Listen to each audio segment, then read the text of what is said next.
Hey, excuse me. Nice to meet you. It's Phil Morrison. I help naturally quiet people to overcome social anxiety, play to their strengths in life, and thrive as a result. Tongue-tied a tiny bit there. The title of this video is How to Bounce Back When You've Been Triggered and Feel Defeated. I was triggered last week. A few rejections in my relationship life. On the surface of it, not a big deal.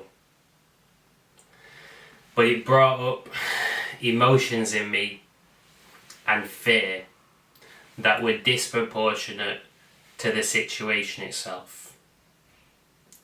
If you're a naturally quiet person, you're likely to be more on the sensitive side because you're introspective.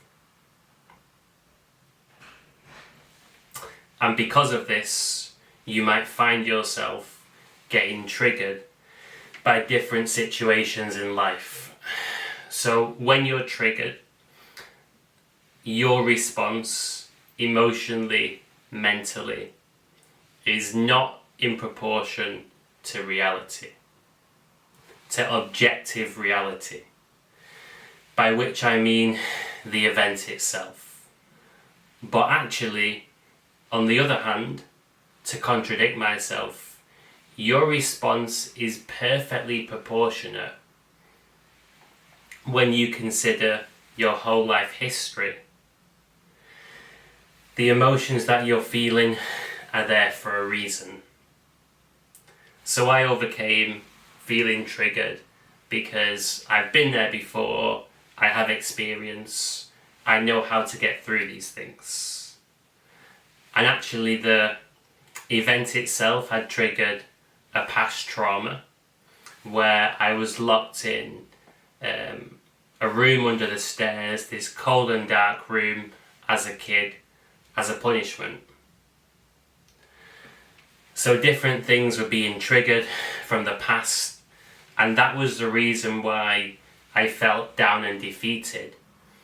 They say that when you get triggered, 10% of the reaction that you're currently having is due to the event itself, and 90% comes from the past.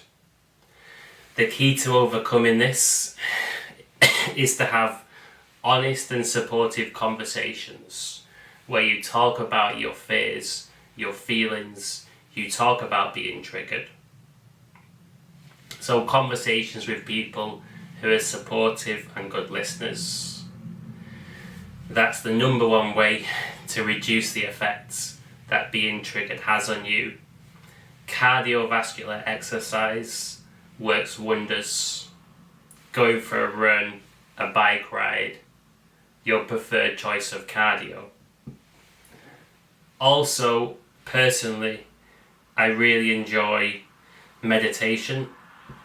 I do these guided shadow work meditations where I sit down and process my emotions. This is really important as well. So slowing down and giving yourself time to process your emotions. Whenever you get triggered, it's a good thing because it's an opportunity to grow. It's a window or a mirror, you could say it's a mirror, and it's showing you your past. It's bringing up stuff, potentially a trauma, something which made you afraid a long time ago, and you're having to overcome this thing that you couldn't overcome when you was younger. You're being given a chance to reface and redo, to overcome something which you couldn't previously overcome, and therefore grow as a result. An interesting side. So if a gazelle is being chased by, let's say there's a lion that chases a herd of gazelle, and almost all the gazelle, they escape, but one gazelle slips when it's running, and realizes that has no chance of escaping the lion. So the gazelle can't flee the situation. It can undertake flight, which is one of the primal responses we all have to danger. And of course the gazelle knows that it can't fight and overpower the lion. So it's left with the third F. Fight, flight is out of the window, so it has to freeze. To play possum, play dead. So the gazelle freezes up and plays dead in the hope that the lion will go away, because the lion wants to kill its prey, so it knows the meat's fresh, rather than eat something that's already dead. Let's say the gazelle gets away with it, then reunites with the herd. What happens next is crazy, but it's true. The other gazelle, they basically organize a role-playing game where one of the gazelle pretends to be that lion, and the gazelle that didn't successfully escape, or it did escape but by playing dead, wasn't able to run away, that gazelle gets the chance to train and practice getting away from the gazelle that's playing the role of the lion. And it practices until it's overcome that situation and no longer has to fear it in the future. If the gazelle didn't do this, it would be left with a trauma, a situation which it believes it's unable to handle. So redoing, refacing and beating is the way that you overcome trauma. When you get triggered, you've got a chance to reface and beat something which you couldn't beat in the past. So it's a golden opportunity for personal growth. So never feel bad when you get triggered. Feel happy that you're currently triggered. Every time you get triggered, know that this will pass. No one ever gets triggered and stays that way permanently, so it will pass, but it may take time. Talking to people to get it off your chest and process those emotions.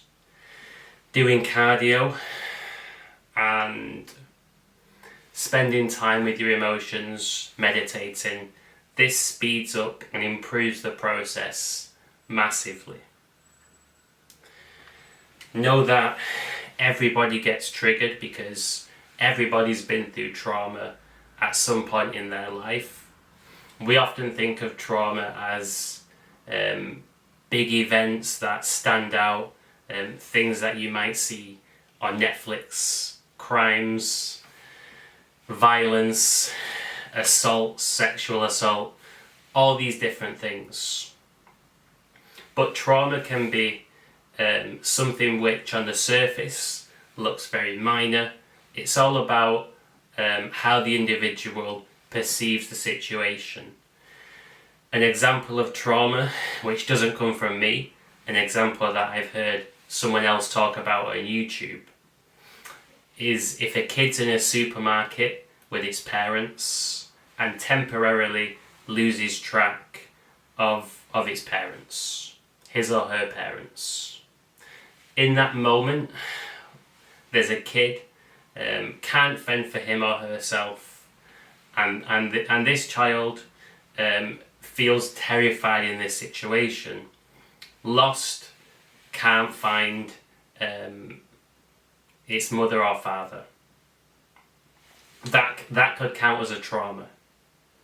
Medical situations are common traumas as well, where there's an authority figure, and whether it's taking blood, giving an injection, as a kid as well, you could interpret this as an attack, even though it's not meant as an attack.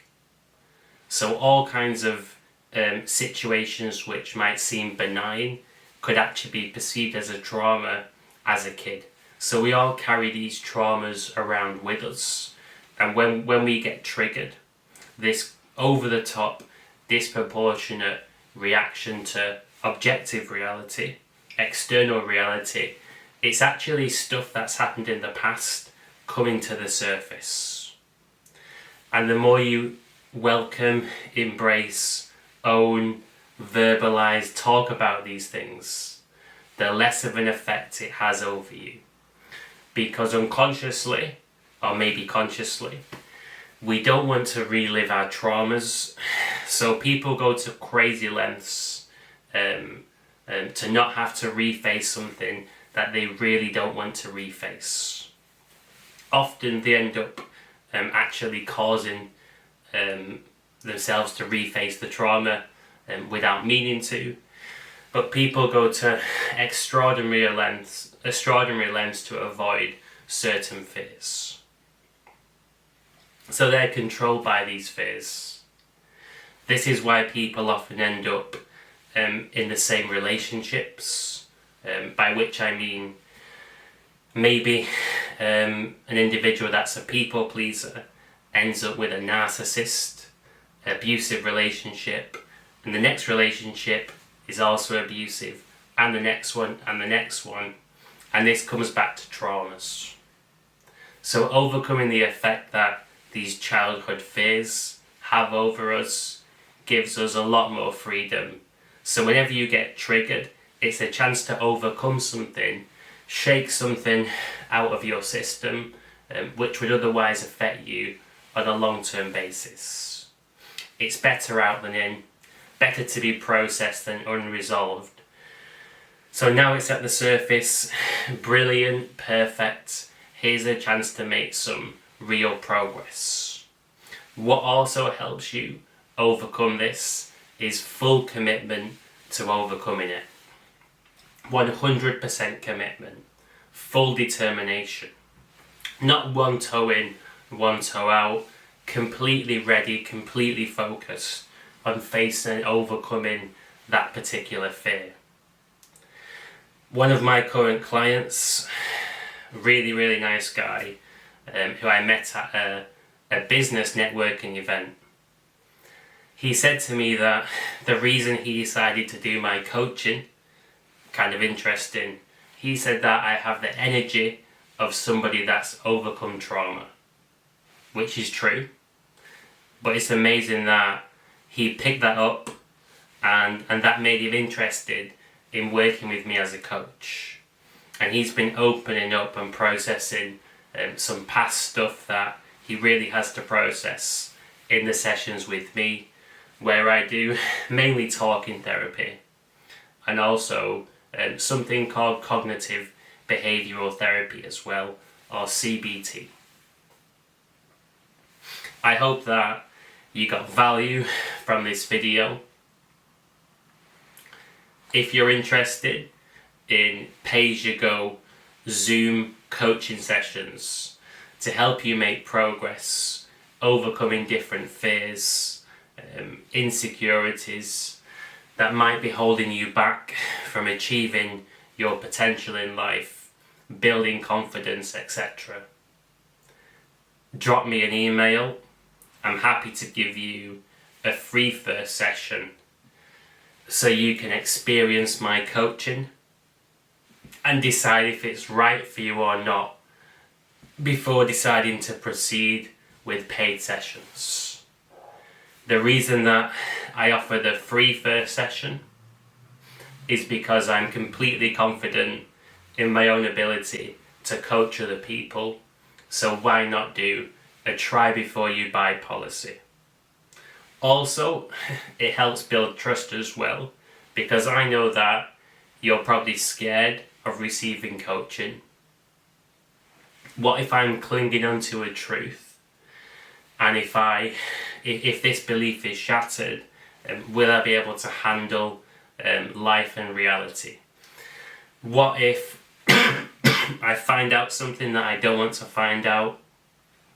Or maybe you're afraid of processing stuff You're just not ready to process certain things right now.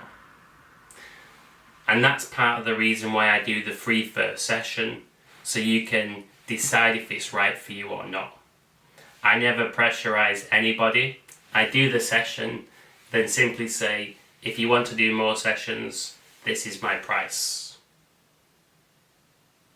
But I only focus on the current challenges that you're having, and I build on it session by session by session. And I'm simply focused on beliefs you have that are limited and holding you back.